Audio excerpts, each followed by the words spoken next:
So I'm honored because growing up, he was a huge influence on me as a player. One of my favorite studio drummers. I'm sure most of you know what he's Bob Dylan. He was a Wiiburys, Traveling Wiiburys.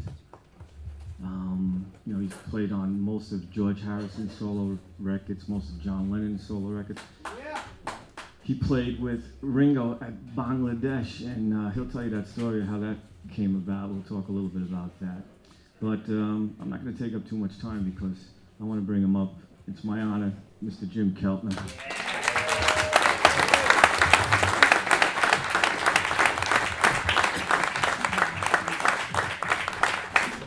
So welcome. Thank you. This is the second time you're doing a camp, right? Because years ago, yeah. The last time I recall doing this, it was in LA, right? And I don't remember doing anything except just walking around and talking to people. And I know it. I had to talk you into it, and then you called me the next day and you go, Billy, I actually had a pretty good time. People just wanted to talk to me. And I was like, yeah. People wanted to take photos with me. I was like, you're Jim Keltner. And he always goes, yeah. Well, let's tell everyone about meeting Ringo for the first time. He was the guy that we all tried to play like in the studios. I had just started. I'd begun to do recordings and things, and I always wanted to get his sound. I always wanted to get his feel,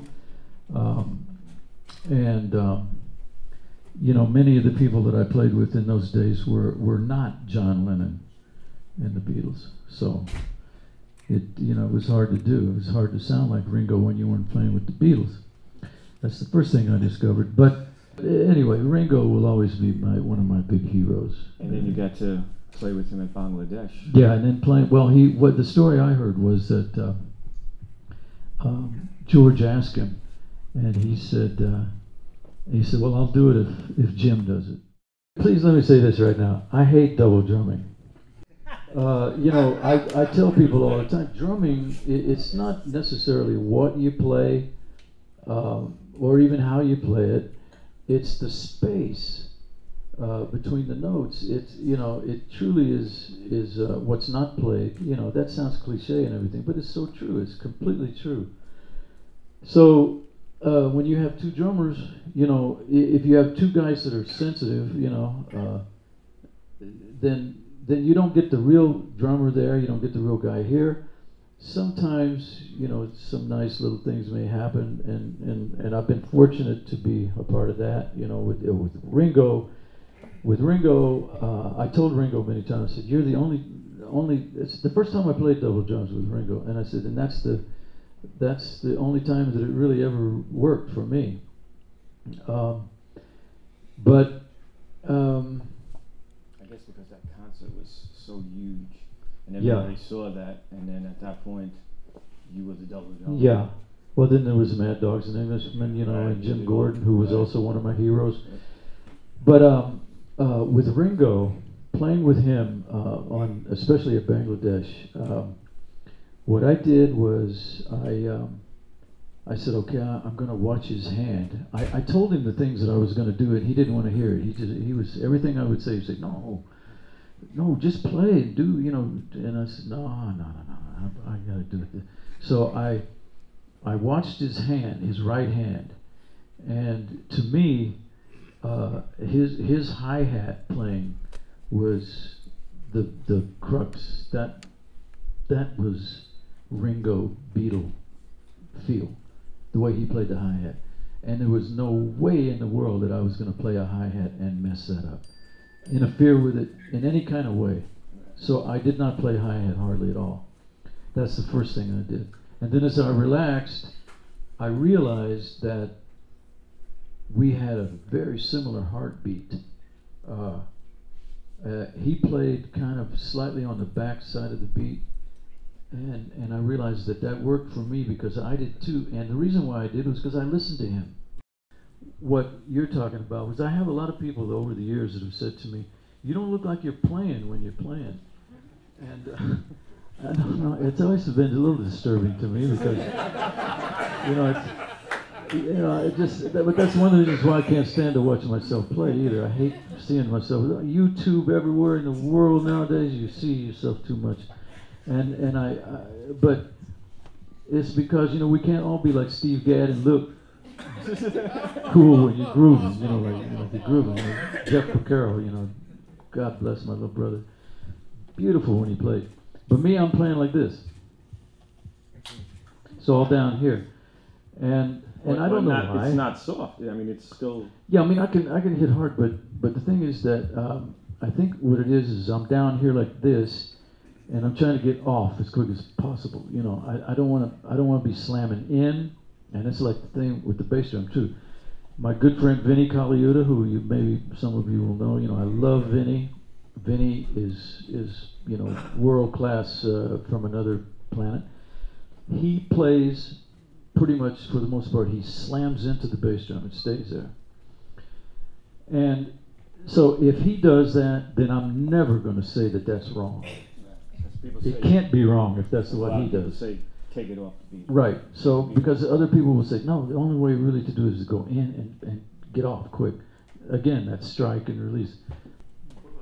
I used to watch a drummer named Billy Higgins play. I got a chance to see him when I was a very young kid in Pasadena. And he twisted his wrist. And so you got a drumstick anywhere? No drumstick in the house. That's a drum thing. You think this is a drum clinic? Come on. I used to show up to sessions without drumsticks. And that's it. So yeah, so like, most guys will play like this on the hi-hat. Jeffrey had a beautiful flow like with his wrist like that. I can do that, and I will do it for a while, but when I'm not thinking, my wrist goes like this. And same thing with the ride. And so same thing down here if I'm playing down here like this. So you don't see this. That may be part of your answer. And I know a lot of times do you hit the floor tom like with the snare, like come off your hi-hat? Well, the reason you're asking that is because that's all I did in New York on that gig. Because that's, Rich Pagano is playing every other piece of the drum set, and it's his gig, and he knows the music and everything, and so, I didn't want to, get in the way. Yeah, there's just so many different ways to play the drums, just like with guitar. And what's always fascinated me is that when they talk about piano players having a different sound, that's fascinating when you think about it, because it's the same piano. Somebody sits down and plays it, it gets a completely different sound. I think that's the way it is with every instrument. I mean, you've worked with so many people, but working with George and then working with John on most of this solo stuff, were there similarities in the studio, the way they worked in the studio, or what they expected from you, or were they completely different? Well, I thought about this. A touchy thing. I've had people ask me, what was the difference of working with John and George, and I've got to say that I think they're really, if you think about it, those two guys were kids when they started playing. They were literally kids when they were in this amazing band, and they all, they influenced each other. John was the biggest influence on all of them. And so it stands to reason that George did things like John. So having worked with both of them, played music with them, the similarity, it was just very similar the way they worked. But what was different was the music. George was, there was one sort of major difference in that George loved a really good drum sound. He really liked a good overall sound. And went for that and had good people involved, in the recording. But John, on the other hand, loved. I have a little piece of a tape, a cassette that I went to digital with it just so I could you know, have it as, like, for instance, I could put it on my sampler and hit a key, and it would hear his voice. You'd hear his voice saying, and I had to use this foul word just to make the point. Oh, I have that too. Yeah. Oh, you have that? Well, he said, John says right before it takes, he says, I don't want me records to sound like one of those fucking clean records.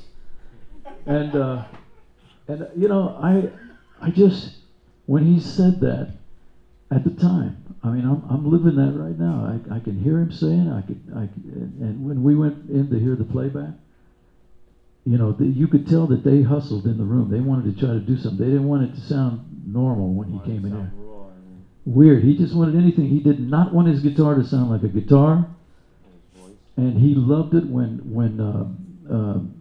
I would change the drum sound in some kind of way. You know, he was with you on that.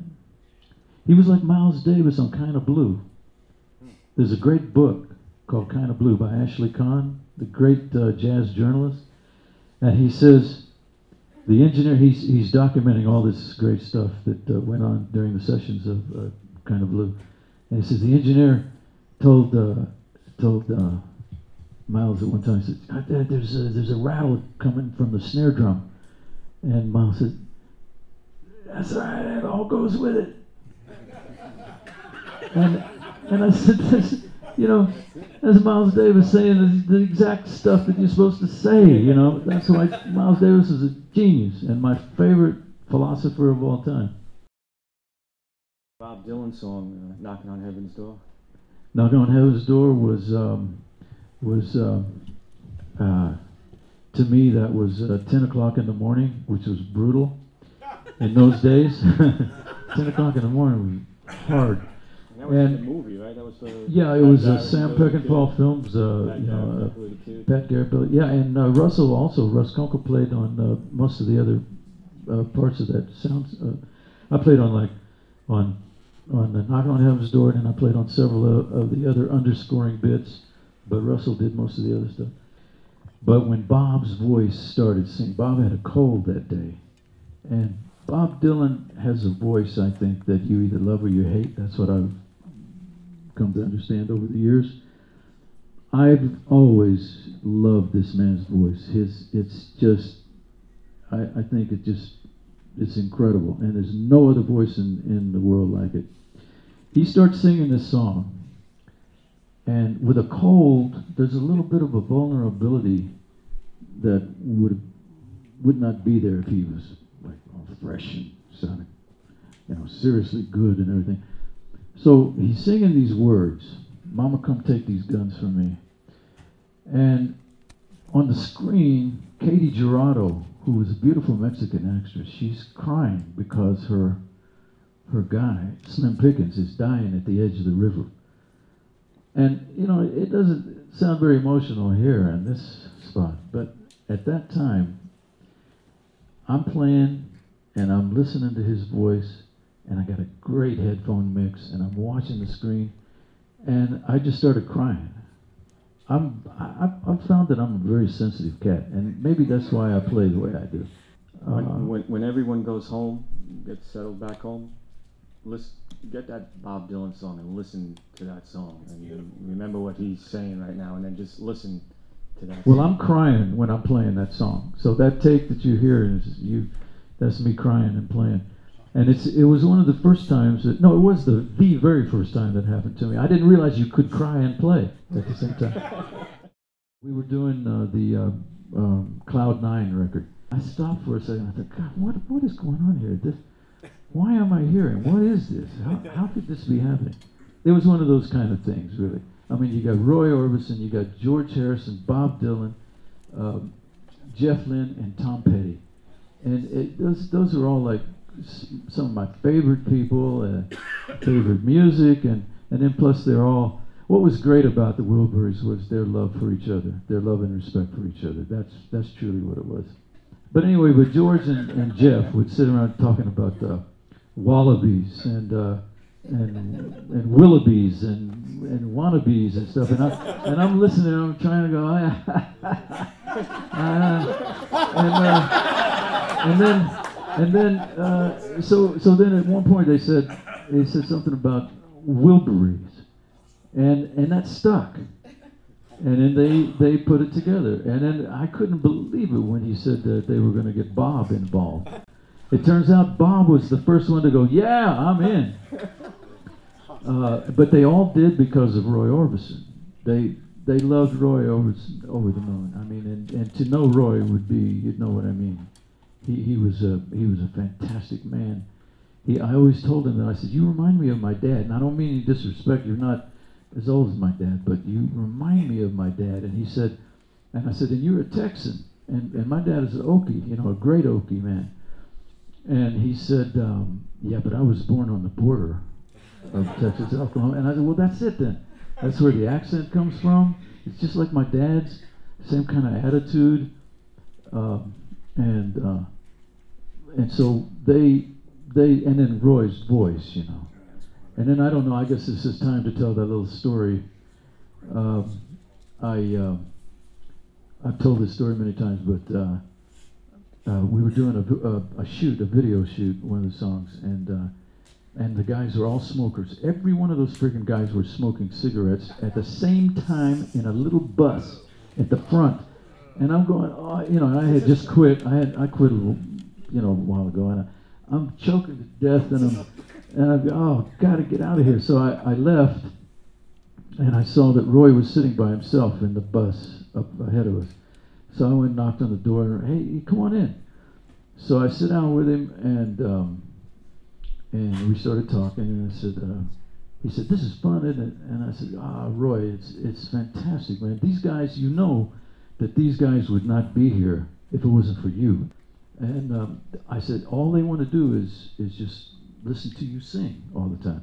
And he said, well, I'm the only real singer in the band.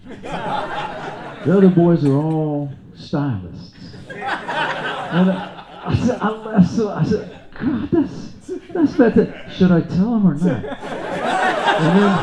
And then I went over and I told them. And they loved it. They loved, that he said that. Ladies and gentlemen, Mr. Jim Keltner. Thank you.